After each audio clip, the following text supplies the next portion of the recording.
afternoon. Ian, afternoon. Normal little catch-up. So start with the training ground. Where are we up to on that? Things are moving on quite nicely with that. Actually, we got offer of a building last week, which is 520 square metres, modular building. Seemed exact size and shape that we were looking for.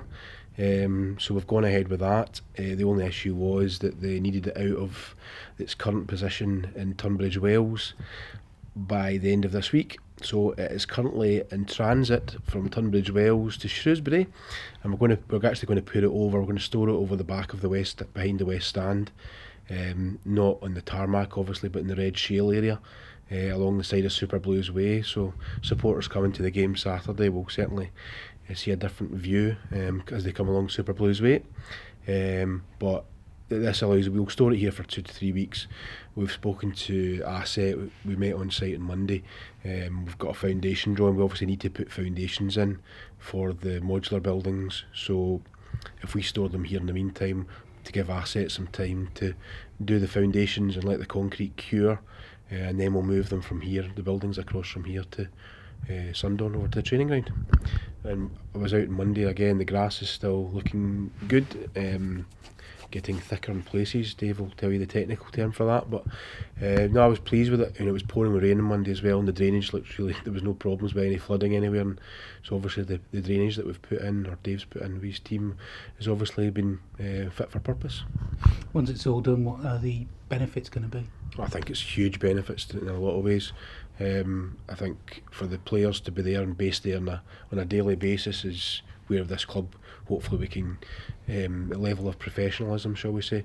It'll be quiet, it'll be private, they'll have their own area to go and work from on a daily basis. But I think also the thing that we don't take into consideration is the benefit we've got as a selling point to come to Shrewsbury Town if we have our own training facility, and self-contained. Players like to know where they're going on a daily basis, and although we've a good use out the training pitch over the back of the south stand, to have a bigger area and more flexibility with our own base on a daily basis.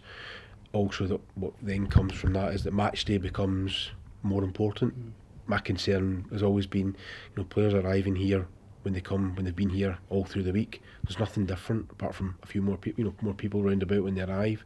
And I think it's important that we create the match day atmosphere for the players as well. It's got to be, when they come to the stadium, it is match day, and it's different from every other day of the week when they come to train. A few supporters have been mentioning about the paintwork, which is looking a bit tired in places. Where are we with that? Yeah, there has been an issue with the steelwork. I've been in regular contact with Hull Construction, who built the stadium, who, to be fair to them, are acting on our behalf and trying to assist. We didn't want to do any work over the close season on the steelwork for fear of it coming back to haunt us, for excuses for why the paintwork has been the way it has been. So we've kind of left that over the close season this year, which probably hasn't helped, because it makes it look even worse than it actually is. But I think it's important this time that we deal with it professionally, and although it might not look the best just now, hopefully in the long term we can get this situation resolved, and Halls are confident that they can come up with a solution through their subcontractor to resolve the issue that we've got. The other week as well, you're off to Warsaw for the EFL meeting, things like the whole game solution, other things discussed. So, any updates? Yeah, it was my first time at an EFL meeting. It was quite interesting. 72 clubs there, or 71, I think it was one absentee. It was quite interesting. Obviously the whole game solution, they were given a little bit more information further to the last email. Obviously we explained at the time that we went back and said we didn't see any need for any change. Our feeling was the status quo. It is all about trying to play less games in the league.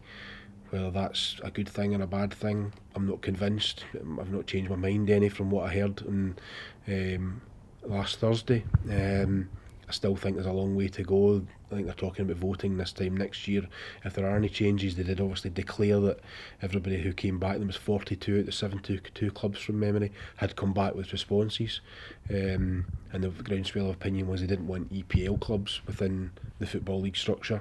So obviously that's been announced that that's not part of the whole game solution, is bringing EPL, B teams or whatever, reserve teams into it. So I think it's interesting. The second part of the day was actually a League One meeting.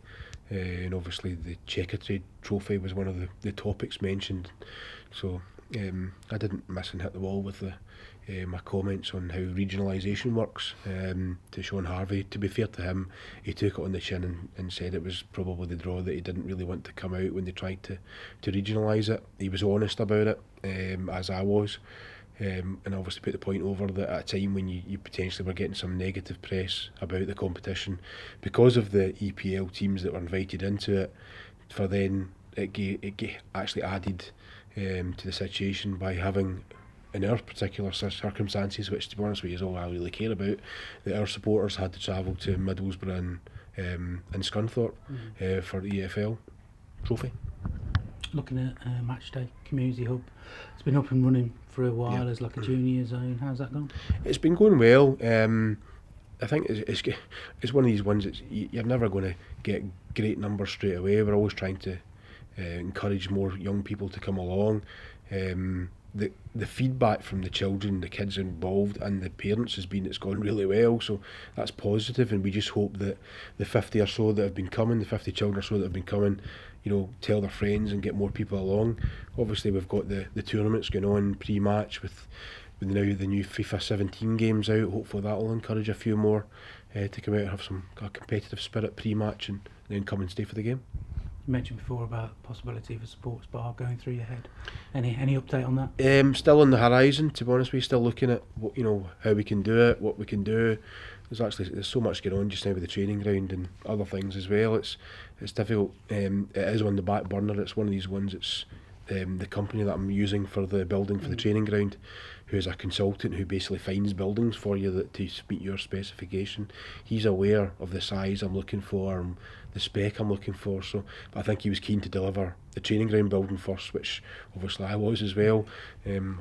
That was my main priority at the moment, and getting that moving. So obviously with the thing moving so quickly, it's all important that we get the foundations and get that building in place, and then we'll to be fair, we're still continuing to look for the other building ongoing, and he is aware of what we're looking for, and I've got an idea in my head of how we can work it. 10 games in football wise, your thoughts really on how it started? I think we'll all be honest. I don't think it's as gone as well as we all hoped it would in the first 10 games.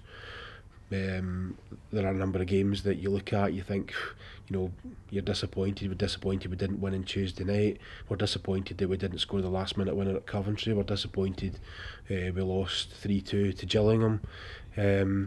There are a number of games that we've dropped points. I'm not going to fall in the trapdoor and say a specific word that it's the buzzword just now, but I think I would say we've been a bit unlucky in times, and you hope that things can turn around, but the only way they can turn around is everybody goes together. The supporters support the team and get behind the players, which is what we need to do at this stage. I guess as well the supporters are frustrated, but I think everyone's frustrated results wise. Do you know what it does? It frustrates everybody. Everybody's as frustrated as as the supporters. It's hard. It's disappointing. It ruins your weekend. But I thought at Wimbledon on Saturday, I thought we did well at Wimbledon.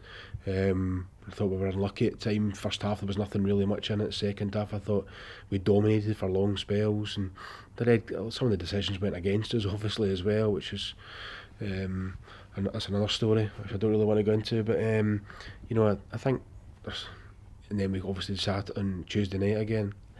We could have won both games, but we're sitting here with 2 points, and that's probably been the story of the first 10 games, if I'm honest. Positive, unbeaten in 2. Absolutely. Look to Saturday Armed Forces Day as well, so an important day in the community calendar. Yeah, no, absolutely. I mean, we've always close links with the Armed Forces, very good links, especially with RAF Shrewsbury, as people will be aware as well. But we do actively encourage the relationship that we've got, which is very much community based, and the Armed Forces obviously get tickets for games as well. As an offer there for them as well if they want to come to games. So we obviously want to support the Armed Forces, and they enjoy the relationship they've got with the local football club as well. So we're happy to support them and try and promote them, promote what they do for the country. Your first chance to see the helicopter come in and drop the match ball down? Well, I saw the I actually saw that for the RAF game against the Army and back in March, so I have seen that before, so that's kind of old news now. I've seen that. No, I think that's good. I think hopefully that will encourage a few more people to come out. It's certainly an unusual one that a helicopter comes and brings the ball in, so hopefully it brings us luck as well. Final one as well, ticket system. Been a few mentions and sort of complaints about print at home and other bits and pieces like that.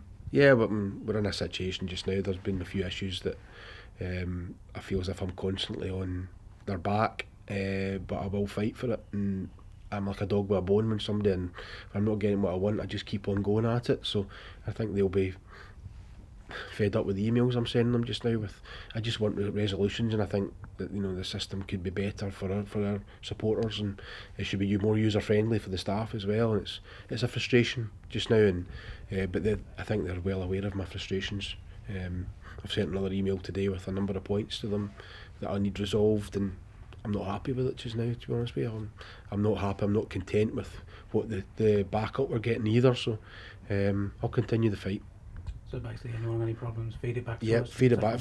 If we don't know about it, we can't fix it. We can't obviously take it up with Ticketmaster either. So if you have got anything, I would always encourage people to either let myself or the ticket office know of anything at all that happens.